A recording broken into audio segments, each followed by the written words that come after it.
often love what I do, working with people and working not just to help them hit their goals within health, but watching them transform their mind, their heart, and their actions on their way to their health goals. And so, one thing I often talk about, not just with my customers, but with my team, is when your why is big enough, the how becomes easy. So if your why is pretty big on why you want to get after some important, aggressive health goals this year, if it's big enough, you're going to figure out how to do that. But here's where the why, and everyone wants to know what their why is, and all that simply is your vision for something that's so much bigger and so much greater that you just can't wait to get there. So regardless of what happens to you now, you're getting off the ground to pursue that why because you know you're going to feel, act, become something different on that way. Let me explain. So, your goal maybe is to lose 30 pounds, and you can see yourself and you want it so bad, what it's going to feel like to fit into those jeans. Maybe to have that extra boost of energy. Maybe it's chasing your kids around without bending over to catch that breath. Maybe losing that 30 pounds is something so meaningful to you because for me, I didn't want to put myself in the same situation I was in when I was 5, seeing my dad in the hospital. So strong that I wanted to lose this weight. And I was trying for 6 years. And until that vision became so clear and so powerful, it didn't matter what was going to get in my way. I was going to accomplish that goal. And on my way towards that goal, I learned a lot of different ways, right? It wasn't easy. I would slip on my meal plan, but then I would learn why I slipped and made adjustments so I'd eliminate that mistake in the future, right? People would tell me, "What are you doing? You're already healthy. Why are you trying to lose weight?" So I was able to stay focused on my goal and my kids' future versus listening to the naysayers on the side. People tell me, "You work out all the time already. Why do you need to start eating differently? Why do you need to stop eating out? Come out with us." It was again because of that why was so strong and powerful that the how became easy. My vision for the future, right? So, using that example, what often happens is when people have a weak vision for themselves in their life, and we meet people all the time who stop dreaming about life. They're so content or they don't know what directions or steps to go to. So they just wake up, they take a shower, they get dressed, they may take the kids to school, they go to work, they're miserable all day, they come home tired, exhausted, put the kids to sleep, eat dinner, and do the same thing over and over again, right?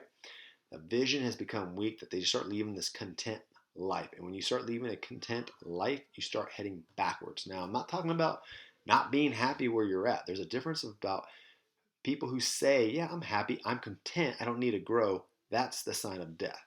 When you say, "Yeah, I'm happy, I'm content, I'm excited where I'm at with life, but you know what? There's more for me," that's when you start living. People who start living this content life because they've fallen so many times, they don't know how to draw a bigger vision for themselves.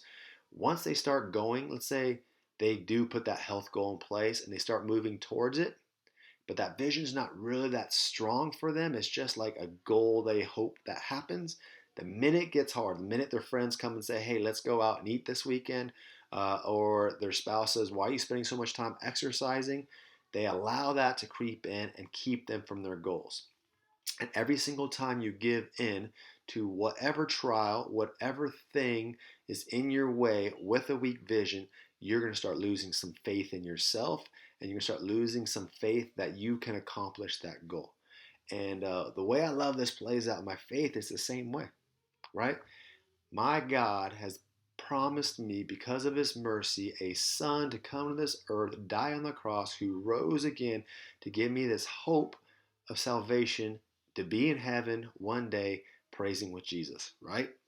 And I think about my spiritual walk as I grew up in the church as a pastor's kid, and I tell people I knew the verses, I knew everything. I had all the head knowledge, but I was missing the heart. And so when people would say in college, "Hey, let's go out this weekend and party," my focus, my vision wasn't on the ultimate prize and the glory. I said, "Yeah, let's go." It's easier to give in and fit in with the people that were inviting me out than it was to pursue this goal, this vision, this hope that we have, right? Um, example after example, I got into corporate America and it was easy to chase the corporate ladder and work harder and neglect my family and neglect my kids and do what I needed to go on late happy hours because that's what I needed to do, right? On this vision of being the successful entrepreneur or this successful person in corporate America, whatever it might be. And I got into entrepreneurship and started my own business. And it was the same way: work, work, work, work. This future of this great living, the future of this and that. And I would lose focus on what really mattered, on this hope. And here's what I found in I mentioned this in the YouTube video, and I just read it again today. Was Jeremiah 2:13. It says, "For my people have committed two sins against me. They have hewn for themselves cisterns, these broken cisterns that cannot hold no water, when I'm the fountain of water," right? And so I kept on doing these other things, thinking that's what my vision for my life was, and I kept on finding out they were empty. But the solution to that is pretty awesome. And when you can put your faith and your hope into something that can't be taken away from you, put it into something that is so strong and so powerful, when these trials, these tribulations, when these things hit you in life and you have to say no and you have to take a stance and you have to continue pursuing your faith and your this glorious heaven, right? Those trials, the tribulations are easier to overcome. They still hurt. They still may get mocked. You still may get knocked down a few times. But in First Peter it says, because your vision, because of his hope, and because of his glorious that we will have one day with Christ, that in those tribulations you can still rejoice with joy inexpressible. And I think about my health journey and people I've worked with, how oftentimes they may fall off on a weekend, right? They're doing really well, they're rocking and rolling, and a weekend comes and they just completely get off their meal plan, but they can enjoy it and still rejoice because they know that the ultimate prize is still on its way. The problem is when you quit at the very beginning, or you don't ever take the steps towards that goal or the vision you have, you're going to wake up in 2021 in the same spot you are right now. So I encourage you in 2021, make a vision and a goal that's so powerful that's going to get you up, it's going to get you moving, it's going to get you to a place where you want to. And you may not hit that goal this year, but when you wake up in 2021, you're going to be so much further along than when you are right now. So be that person of change, be that person of action.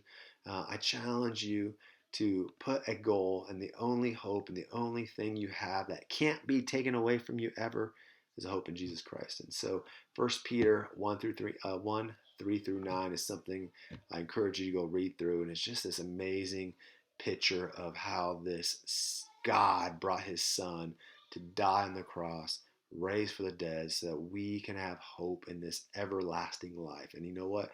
Because of that, tribulations, trials, errors, things that are going on in our lives, whether it's sickness, death, loss of job, you name it, right? Life's going to happen, that we can still put our joy and our hope in something that cannot be taken away.